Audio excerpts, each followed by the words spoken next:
नमस्कार, शब्द साची विंध्य के समाचार बुलेटिन में आपका स्वागत है। मैं हूं आपके साथ न्याजिया। शुरुआत करते हैं हेडलाइन से। रीवा के अटल कुंज में भाजपा का संकल्प सम्मेलन विकास प्रदर्शनी के जरिए गिनाई सरकार की उपलब्धियां। रीवा में बेकाबू कार गाय और बाइक को टक्कर मारकर घर में घुसी 2 छात्र गंभीर। एसडीएमएच रीवा से मानसिक रूप से बीमार युवक लापता। रीवा में बावड़ी में मिला लापता युवक का शव, गमी के माहौल में पसरा मातम। रीवा को पहली बार मिली राष्ट्रीय साइकिलिंग लीग की मेजबानी, 14 जून को आयोजन। एपीएसयू रीवा में 9 दिवसीय वैश्विक योग सम्मेलन शुरू, 21 जून को होगा भव्य समापन। रीवा के बड़ी जोरी में बिजली की समस्या, ग्रामीणों ने दफ्तर में दिया धरना, हादसे का खतरा। रीवा में बेकाबू कार ने बाइक सवार युवक को रौंदा, अस्पताल में डॉक्टरों ने घोषित किया मृत। रीवा के इटौरा बाईपास पर रोजाना लग रहा भयंकर जाम, धूल और कीचड़ से राहगीर परेशान। रीवा में 8 साल की बच्ची से दुष्कर्म का आरोपी गिरफ्तार, टॉफी का लालच देकर किया था अगवा।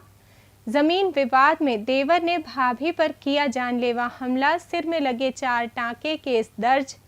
मऊगंज में हाथियों के जोड़े ने फिर मचाया उत्पात, फसलों को रौंदा, ग्रामीणों में दहशत।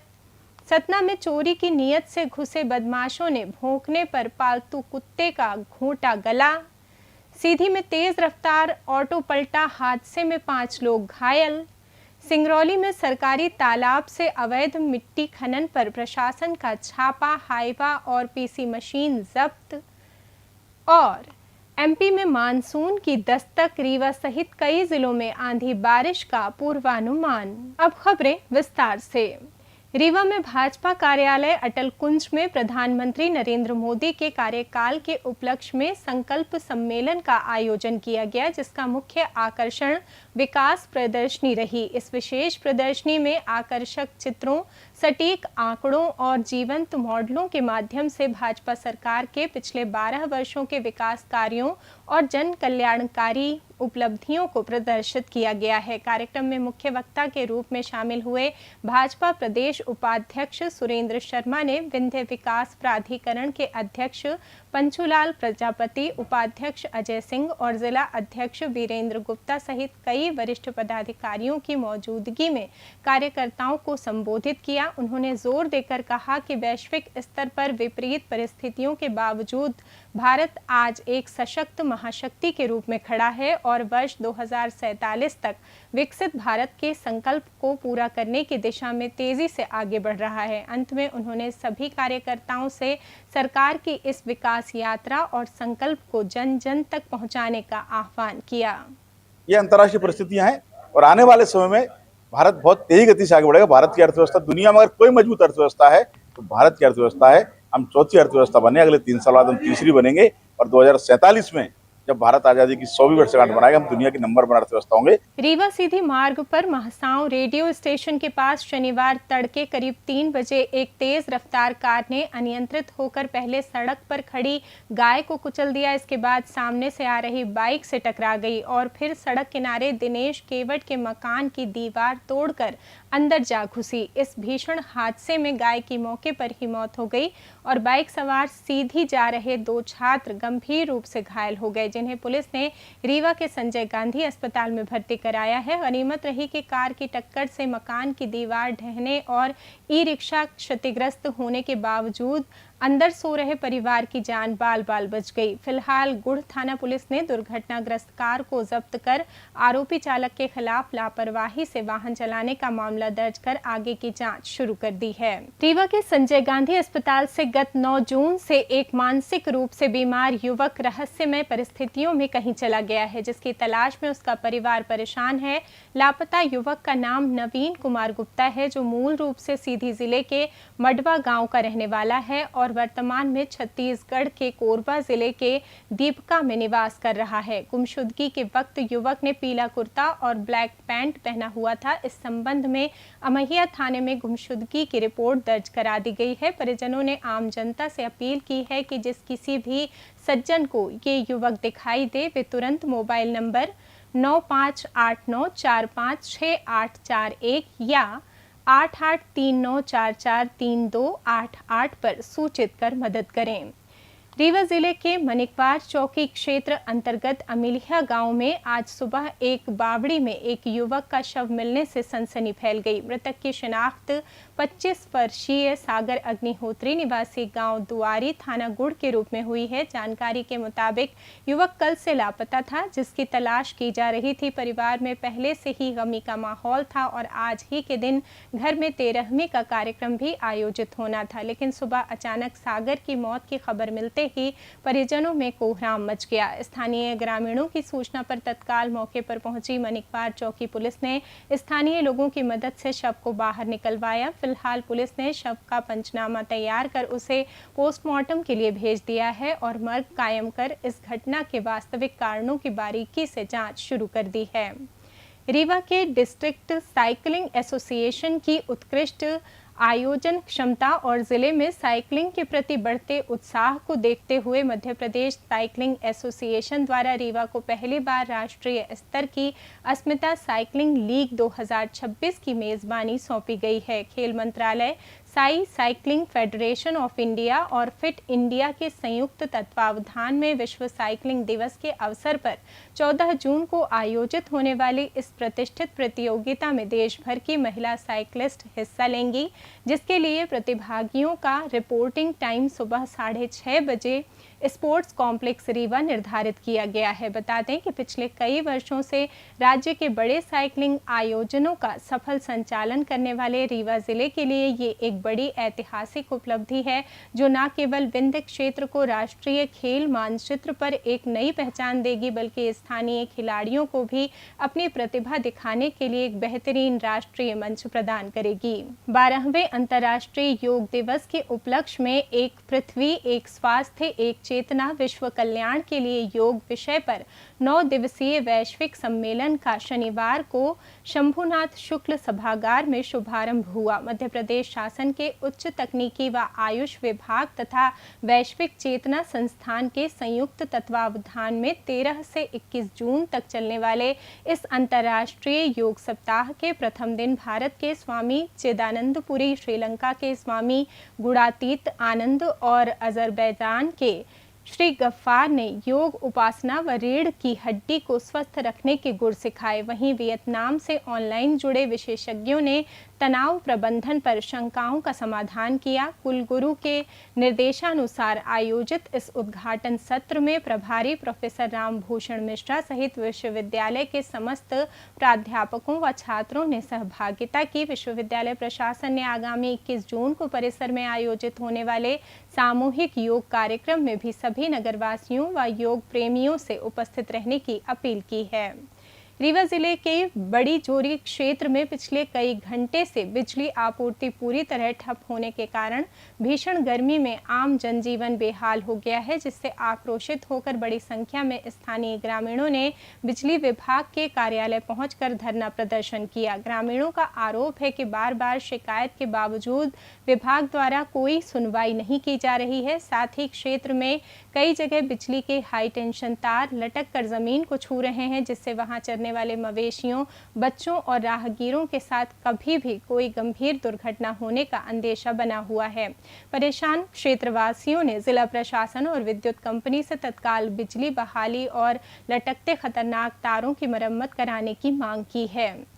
रीवा सिरमौर मार्ग पर बैकुंठपुर थाना क्षेत्र के अंतर्गत शुक्रवार रात करीब 11:30 बजे हुए एक भीषण सड़क हादसे में 20 वर्षीय युवक ब्रिजेश सोंधिया की दर्दनाक मौत हो गई। परिजनों के अनुसार बैकुंठपुर निवासी ब्रिजेश बाइक से अपने घर लौट रहा था, तभी बैकुंठपुर से करीब 2 किलोमीटर पहले पेट्रोल पंप के पास एक तेज रफ्तार कार ने उसकी बाइक को जोरदार टक्कर मार दी। हादसे में गंभीर रूप से घायल युवक को तत्काल रीवा के संजय गांधी चिकित्सालय ले जाया गया, जहां डॉक्टरों ने परीक्षण के बाद उसे मृत घोषित कर दिया। पुलिस ने दुर्घटनाग्रस्त कार को अपने कब्जे में ले लिया है और शव का पोस्टमार्टम कराकर परिजनों को सौंपते हुए मामले की जांच शुरू कर दी है। रीवा शहर के इटौरा बाईपास पर इन दिनों केसीसी सीमेंट कंपनी द्वारा निर्माणाधीन रिंग रोड के काम के चलते रोजाना लगने वाले भयंकर जाम ने स्थानीय लोगों और राहगीरों का जीना दूभर कर दिया है। सुबह और शाम के व्यस्त समय में वाहन घंटों तक जाम में फंसे रहते हैं। वहीं निर्माण कार्य के कारण उड़ने वाली अत्यधिक धूल और बारिश के बाद होने वाले जल भराव व कीचड़ ने इस मार्ग को बेहद खतरनाक बना दिया है, जिससे लगातार दुर्घटनाओं का अंदेशा बना रहता है। कंपनी के मनमाने रवैये और इस गंभीर समस्या पर पुलिस व प्रशासन द्वारा कोई ठोस कदम न उठाए जाने से स्थानीय नागरिकों में भारी आक्रोश है। थक हार कर अब लोगों ने प्रशासन से मांग की है कि निर्माण कार्य के दौरान तत्काल यातायात के लिए कोई वैकल्पिक व्यवस्था की जाए और जाम पर नियंत्रण लगाया जाए, ताकि आमजन को इस नरकीय स्थिति से राहत मिल सके। रीवा के विश्वविद्यालय थाना पुलिस ने बीते 3 जून को मंगलम पार्क से एक 8 वर्षीय मासूम बच्ची को टॉफी का लालच देकर बाइक से अगवा करने और उसके साथ दुष्कर्म करने वाले आरोपी को तकनीकी जांच व हुलिये के आधार पर गिरफ्तार कर लिया है।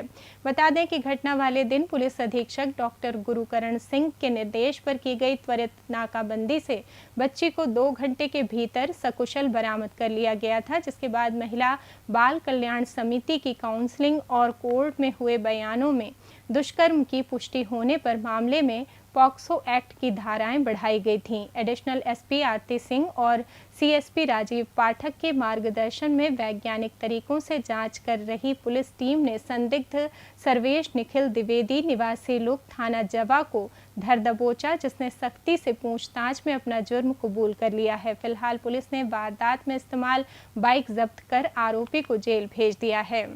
मोहगंज जिले के नईगढ़ी थाना क्षेत्र अंतर्गत बदिगवा गांव में जमीन के हिस्से को लेकर चल रहे पारिवारिक विवाद में एक देवर ने अपनी 57 वर्षीय भाभी रूपवती साकेत पर लाठी डंडों और लात घूंसों से बेरहमी से हमला कर दिया।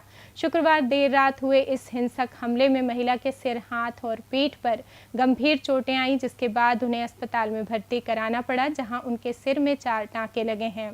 घटना के दौरान स्थानीय लोगों के बीच बचाव करने पर आरोपी सत्यभान साकेत पीड़िता को दोबारा जमीन की बात करने पर जान से मारने की धमकी देते हुए मौके से फरार हो गया। फिलहाल नईगढ़ी थाना पुलिस ने पीड़िता की शिकायत और मेडिकल रिपोर्ट के आधार पर आरोपी देवर के खिलाफ मारपीट, गाली गलौज और धमकी देने की धाराओं में मामला दर्ज कर जांच शुरू कर दी है।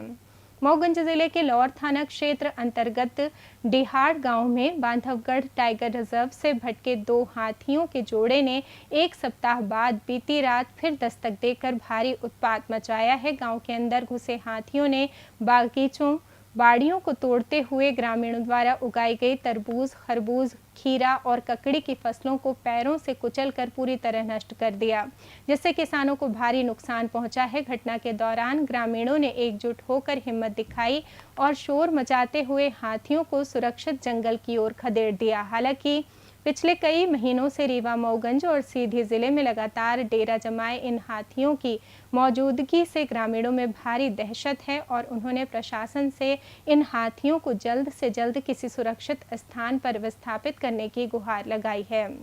सतना के सिटी कोतवाली क्षेत्र स्थित प्रेम विहार में शुक्रवार देर रात चोरी की नीयत से एक घर में घुसे अज्ञात बदमाशों ने लगातार भौंकने और विरोध करने पर पामेलियन नस्ल के एक वफादार पालतू कुत्ते की गला दबाकर बेरहमी से हत्या कर दी। घटना प्रेम विहार निवासी नितिन यादव के घर की है, जहां रात में कुत्ते के लगातार भौंकने की आवाज़ सुनकर जब परिजनों ने लाइट जलाई तो बदमाश घबराकर बिना कोई सामान चुराए खाली हाथ मौके से भाग निकले। शनिवार सुबह जब परिजनों की नींद खुली तो उन्होंने पालतू कुत्ते को मृत अवस्था में और बाहर रखे गमले टूटे पाए, जिसके बाद परिवार ने पुलिस को सूचना दी। मौके पर पहुंची पुलिस टीम ने घटनास्थल का निरीक्षण कर आरोपियों की पहचान के लिए आसपास के सीसीटीवी फुटेज खंगालने शुरू कर दिए हैं। वहीं वर्षों से परिवार के सदस्य की तरह रह रहे बेजुबान की क्रूर हत्या से परिवार में शोक का माहौल है। सीधी जिले के मझौली जनपद पंचायत अंतर्गत ग्राम खाम के आसपास जंगल क्षेत्र में शनिवार दोपहर करीब 3 बजे एक तेज रफ्तार ऑटो अनियंत्रित होकर पलट गया, जिससे उसमें सवार शिवभूषण साकेत, रानी साकेत और प्रिंसी साकेत समेत 5 लोग घायल हो गए। प्रत्यक्षदर्शियों के अनुसार जंगली रास्ते के एक मोड़ पर रफ्तार तेज होने के कारण चालक वाहन पर से नियंत्रण खो बैठा और ऑटो सड़क से नीचे उतरकर पलट गया, जिसके बाद स्थानीय ग्रामीणों ने सूझबूझ दिखाते हुए तुरंत राहत कार्य शुरू किया और घायलों को बाहर निकाला। सूचना मिलते ही मौके पर पहुंची 108 एम्बुलेंस की मदद से सभी घायलों को इलाज के लिए सीधे जिला अस्पताल भेजा गया है। सिंगरौली जिले के बरगवां तहसील अंतर्गत ग्राम पचौर में शासकीय तालाब से किए जा रहे अवैध मिट्टी खनन पर शनिवार को प्रशासन ने बड़ी कार्रवाई की है। तहसीलदार दीपेंद्र सिंह तिवारी के नेतृत्व में राजस्व अमले ने स्थानीय ग्रामीणों की लगातार मिल रही शिकायतों के बाद मौके पर दबिश दी और खनन कार्य में लगी हाईवा गाड़ियों सहित पीसी मशीन को जब्त कर लिया। जांच में सामने आया कि THDC परियोजना से जुड़ी सिमकॉन कंपनी द्वारा नियमों को ताक पर रखकर निजी रेलवे साइडिंग के लिए इस सरकारी तालाब की मिट्टी का अवैध परिवहन किया जा रहा था, जिससे न केवल शासकीय संपत्ति को नुकसान पहुंचा बल्कि तालाब की जल संग्रहण क्षमता पर भी प्रतिकूल प्रभाव पड़ा है। मौसम की बात करें तो मध्य प्रदेश में दक्षिण पश्चिम मानसून तेजी से आगे बढ़ रहा है और अगले 2 से 3 दिनों के भीतर इसके प्रदेश में प्रवेश की संभावना है, जिससे भीषण गर्मी और उमस से जूझ रहे लोगों को बड़ी राहत मिलेगी। मौसम विभाग के अनुसार वर्तमान में चक्रवाती परिसंचरण और अरब सागर व बंगाल की खाड़ी से आ रही नमी के कारण सूबे में प्री मानसून गतिविधियां सक्रिय हैं। विशेष रूप से रीवा और आसपास के क्षेत्रों में पिछले 24 घंटों में रिकॉर्ड तोड़ प्री मानसून बारिश दर्ज की गई है, जिससे यहां रात के तापमान में 5 डिग्री तक की गिरावट आई है। आगामी पूर्वानुमान की बात करें तो रीवा में आज अधिकतम तापमान 37 डिग्री सेल्सियस और न्यूनतम तापमान 28 डिग्री सेल्सियस रहने के साथ मौसम आंशिक रूप से धूप वाला बना रहा, जबकि कल 14 जून को तापमान 38 डिग्री सेल्सियस तक जा सकता है और दिन के समय बारिश की संभावना है। इसी के साथ ये समाचार बुलेटिन समाप्त हुआ। कल फिर मिलेंगे नई खबरों के साथ। जुड़े रहिए शब्दसाची विंध्य से और विंध्य से जुड़ी तमाम खबरों के लिए हमारे चैनल को सब्सक्राइब कर दें। वीडियो को लाइक करें, शेयर करें और बेल आइकॉन दबाना ना भूलें। अपने आसपास की खबरें हम तक पहुंचाने के लिए स्क्रीन पर दिए नंबर पर आप संपर्क भी कर सकते हैं। धन्यवाद।